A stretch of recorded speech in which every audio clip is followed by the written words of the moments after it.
జిల్లా కలెక్టర్ కార్యాలయ ప్రాంగణంలోని తిక్కన భవన్లో జిల్లా కలెక్టర్ హిమాంశు శుక్లా ఆధ్వర్యంలో జిల్లా విజిలెన్స్ మరియు మానిటరింగ్ కమిటీ సమావేశం జరిగింది. ఈ సమావేశానికి ఎమ్మెల్సీ బల్లి కళ్యాణ్ చక్రవర్తి హాజరయ్యారు. ఈ సమావేశంలో ఎస్సీ కేసులతో పాటు అంబేద్కర్ భవన్ల నూతన నిర్మాణాలకు సంబంధించి కేసుల పరిష్కారానికి సంబంధించి పలు అంశాలపై మాట్లాడారు. జిల్లా స్థాయి నిఘా మరియు పర్యవేక్షణ కమిటీ సమావేశం నిర్వహించారు. జిల్లా కలెక్టర్ హిమాంశు శుక్లా ఆధ్వర్యంలో ఈ కార్యక్రమం జరిగింది. ఈ సమావేశం డీవీఎంసీ సభ్యులకు, పోలీస్ రెవెన్యూ అధికారులకు జిల్లా కలెక్టర్ సలహాలు, సూచనలు అందించారు.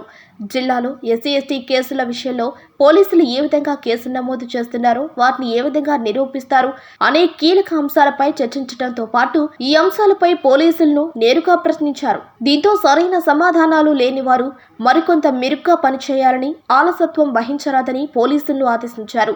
జిల్లా వ్యాప్తంగా ఇప్పటి వరకు సుమారు 2 కోట్ల రూపాయల వరకు ఎస్సీ కేసుల బాధితులకు ప్రభుత్వం నుంచి సహాయం అందేలా చూశామని, ఇంకా మెరుగ్గా ప్రభుత్వం నుంచి సహాయం అందేలా చూస్తామని తెలిపారు. ఇదే సమావేశంలో జిల్లా ఎస్పీ అజిత వేజన్ల కూడా పాల్గొన్నారు. పోలీస్ శాఖలోని ఆత్మకూరు, కావలి, నెల్లూరు రూరల్ పోలీస్ సబ్ డివిజన్లకు సంబంధించిన పోలీస్ అధికారులకు పలు సలహాలు, సూచనలు అందజేశారు. ఎస్సీ కేసుల విషయంలో పోలీసులు మరింత మెరుగ్గా పనిచేయాలని సూచించారు.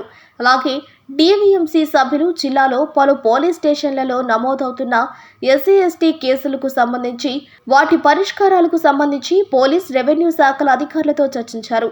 ఈ కార్యక్రమంలో జిల్లా కలెక్టర్ హిమాంశు శుక్లా, ఎస్పీ అజిత వేజన్ల, జేసీ వెంకటేశ్వర్లు, ఎమ్మెల్సీ బల్లి కళ్యాణ్ చక్రవర్తి, ఎస్సీ సోషల్ వెల్ఫేర్ డీడీతో పాటు ఆత్మకూరు, కావలి ఆర్టీఓలు, పలు పోలీస్ డివిజన్ల డీఎస్పీలు, డీవీఎంసీ సభ్యులు తదితర అధికారులు పాల్గొన్నారు.